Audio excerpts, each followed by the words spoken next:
up, bombers? It's Maude, Garrett, boss bomb of Geek Bomb here. I've been doing some more Maudie videos, which is basically, essentially, telling you a little bit more about me. A big part of me, a big component of me, something that I love so much. I'm actually going to tell the story about rescuing my dog, Zelda. First of all, the question that everyone asks, what type of dog is she? She's technically what's called a Doxy mix, which is a long-haired Dachshund, or dash hound, if you're Australian, mix. So she's mixed with Spaniel. So she's got the long body. Here she is. Come here. Say hi, Bubba. She's got the... I love you so much. Got the long body of a Dachshund. She's got other features that's a little bit more indicative of a Spaniel. But in this video, I'm going to tell you how I adopted her, why I adopted her, and most importantly, everything that I love about her. But also, rooms for improvement about having a dog. The year was 2016. It was March. I just celebrated a milestone of a birthday. 20. It was the kind of year where I realized that I wanted a little bit more out of life. I was starting to what I call next phase it. So I wanted something to love me. And because, you know, I'm not married and I'm not looking or won't have kids yet, I needed something that I could take care of and love. Enter Zelda. I had been looking on a site called adoptapet.com for a long time. It was like, you know, get up, read the paper, get a coffee, go on adoptapet.com. I had sort of researched a lot about smaller dogs. I didn't want a big dog, even though I grew up with a big dog, only because I'm in an apartment and I just don't think that that's necessarily fair. The other thing as well, if anything was to happen with the dog, I like the fact that I can just pick her up, you know? Maybe not easily, but the fact that I can just kind of swoop in there and take charge of a situation should I need to.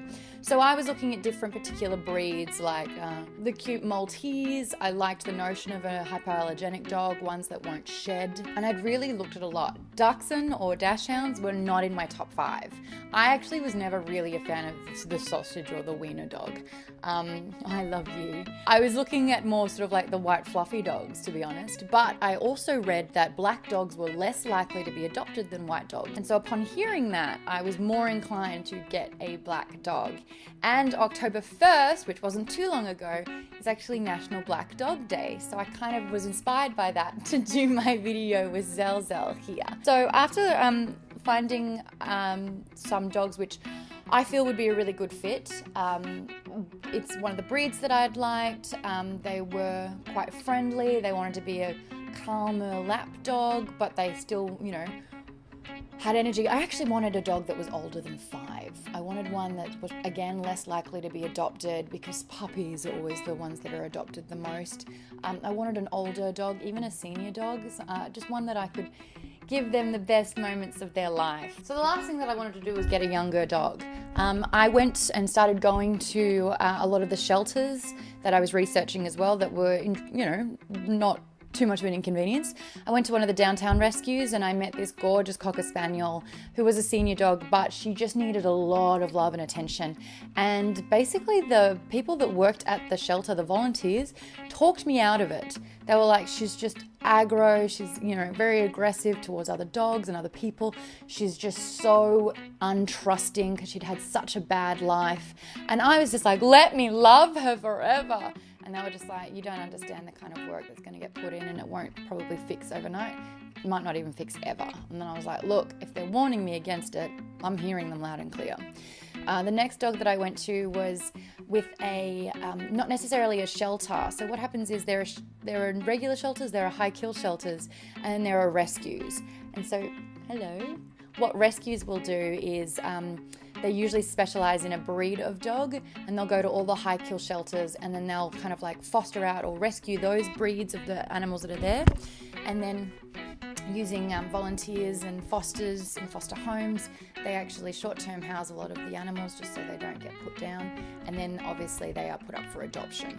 And I saw a woman who was nearby who had this gorgeous dog called Gizmo. Gizmo was a medium-sized dog. It's kind of like if a dog could be a koala. I don't know how else to describe it. What a little sweetheart. But I remember going there and spending time with Gizmo and it just wasn't connecting. It was just, I was so apprehensive. And again, it's just like, you know, you have to get a dog because you want to, not because you feel like you have to. So I just slept on it and I was just like, look, I'm so sorry. And what was so heartbreaking was a year later on Adopt a Pet, Gizmo was still there. So that was heart-wrenching. He was a good boy, but he just wasn't my boy. And then I saw the Los Angeles Dachshund Rescue, and they had 2 dogs on there. One was a dog called Cassie. This black dog called Cassie and her brother, which was a golden version with golden skin and green eyes, fur, called Goldie. And I was just absolutely hooked. I fell in love with both of their faces, and I had to go meet them immediately. I actually had another dog on my shortlist, which was a white sort of Maltese dog. And it, you know, by the time I met Goldie and Cassie, I didn't need to see this third dog. I was just like, oh my gosh, they're amazing. I have video of meeting them for the very first time with my then boyfriend and Alicia Malone, my roommate, and we spent about an hour or so just getting to know these 2 dogs, just getting their vibe and understanding of them. When I arrived, Cassie was hugging the fence line. She was just looking for a way to get out. She was so shy. She was so apprehensive. Goldie was up in my face. He was like, hi! He would bark a lot. He was very yappy.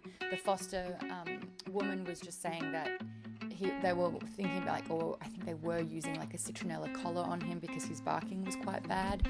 But after spending time with both, honestly, both dogs had pros and cons. They both had a very distinguished vibe about each of them that was unique to each of the dogs.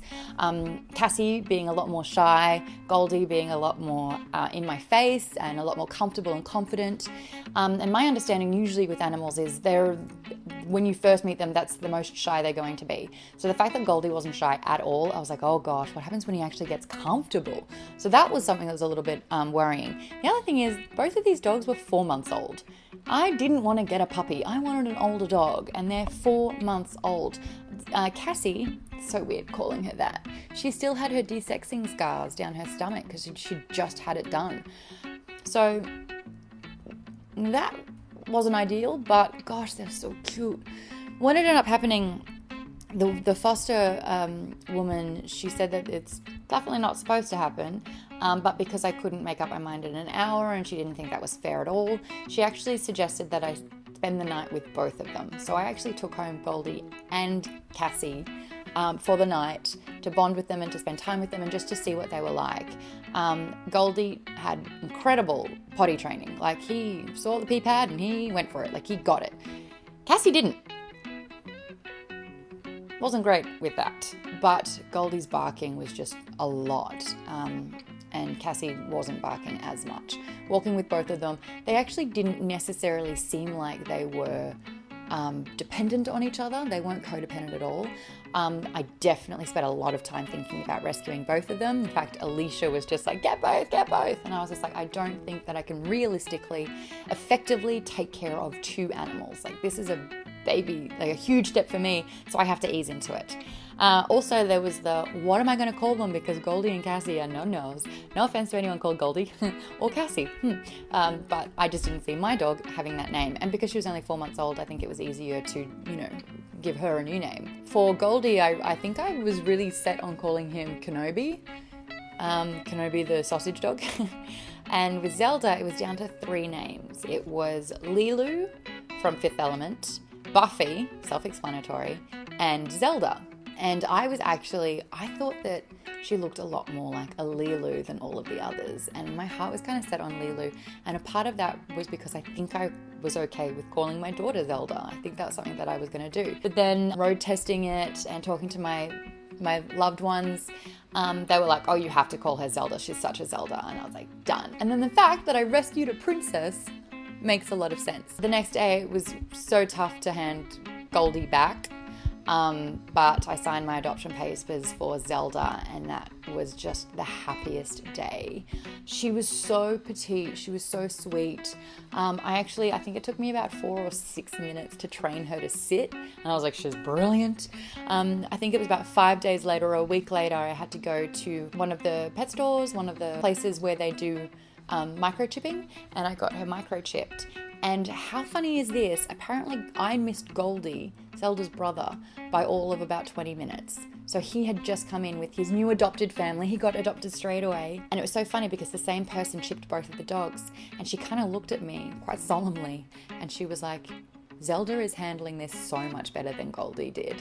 She was like, Goldie was not great. And Zelda, my gosh, when she got microchipped, she didn't move, she didn't bark, she just stood there and she just had it done. And she was like, okay, we're done. And it was such a proud moment for me. So I've had Zelda for now 3.5 years. It's the thing that I've committed to the longest in my life. I love her so much. My life changed when I rescued Zelda. Things that I love about Zelda. She makes so many noises. Actually, this is a like and dislike. She is so funny with her little noises. She makes these grunt kind of effects like all the time. Like it's like she's having a chat, or she talks out loud just like her mama. Like Zelda, she's like and you're like, okay. She doesn't bark all that often. She snuggles every morning. So I'll wake up and she has built a pillow fort next to me out of all the pillows that I wasn't using. She's tucked herself into bed and all she wants is just to sit right on me and to cuddle. She has even learnt the habit of when I'm on my phone to push it into my face to stop being on my phone because it's Zelda time. So every single morning, her being that affectionate, oh my gosh, it's the best alarm clock. It's the best way to start my day. She's also really, really clever, like Velociraptor clever. Like she can open the door. She has actually learnt how to open doors. She pushes it so that it bounces and then it will open enough for her to nudge her nose through and go in. But she's very food oriented. So I have taught her how to fist bump on both paws, how to do a high five, how to spin around like a ballerina, how to give me a kiss on the cheek. If I say, do you love me? She'll give me a kiss. If I go down, she'll go flat on the ground. And if I say bang, she will very reluctantly, but she will roll over and play dead like that. But only if there's food involved. But, you know, having a dog that can do all those tricks, I feel like I'm a rad mum, you know? It's fun showing that off. Actually, can you come back up, Bubba? I'm talking about you. Things I don't like about Zelda. I can't say them in front of you. She's a bit of a brat. She can be. She is not super friendly with other dogs, especially big dogs. She had a big accident at the beginning of the year where a medium-sized shitty half-pug mutt breed reached through the fence and bit her on the face and then started waggling her around. And that was so distressing, wasn't it, Bubba? Yeah, so distressing. Went to the vet, I cried for 4 hours straight. That was a really harsh reality because I felt like I'd failed my dog. So that was super hard. But ever since then, if we're going for a walk and there's a dog approaching, she seems great at first. She's really quite inquisitive. And when they're like a little bit excitable, she's like, why? You're a bit of a fun police sometimes, aren't you, Bubba? She molts a little bit as well. So we're this year, we're going to the dog park more so that we can socialise more with other animals. Yeah. And we're also going to be getting a trainer so that we can figure out the relationship with other dogs and walking on a leash and not being so aggressive. So that's what we're doing this year. It is like having a kid. It's like obviously the very beginner versions where it's like you just have a responsibility of something all the time. If you have a long work day, it's like, you know, you've got a dog that you have to look after. They are your priority. And I kind of love that. I really love being responsible and looking after her and being her mama. Researching what kind of foods are best for her. When I first got her, she got a really bad bout of dandruff, really dry skin. So here I am with a humidifier, with different oatmeal shampoos, you name it, doing whatever I could to make her life just a little bit better. Also, when I first got Zelda, I think it was about 3 or 4 months before I moved house, and I actually moved into a big house which had a backyard and another dog. The other dog's name was Buddy. Buddy was, I think, like a beagle cross chihuahua, something like that, but he had Dachshund in him as well. And it was so funny because he was obsessed with Zelda and Zelda's just like, whatever, I'll put up with you. They had a really, really funny dynamic and he was always trying to like impress her and, you know, he was so, did you like me? And Zelda's just like, I do not know, thank you. I give her a French accent because my then roommate said, your dog looks like a French maid.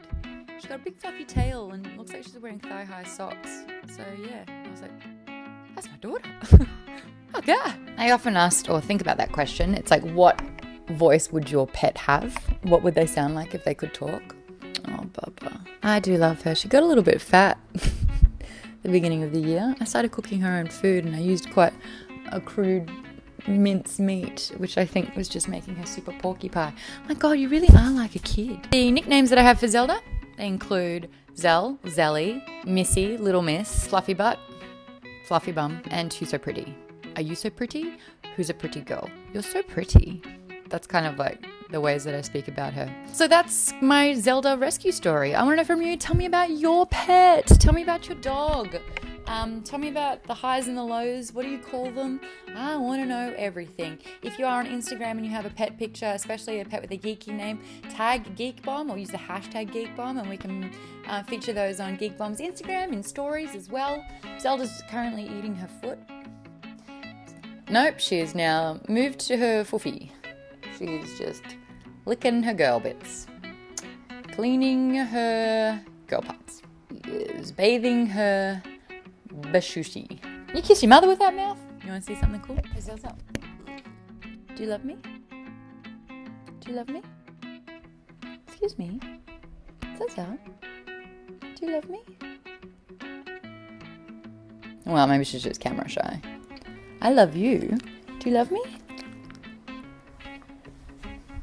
Well, there goes my dream of making my child a star.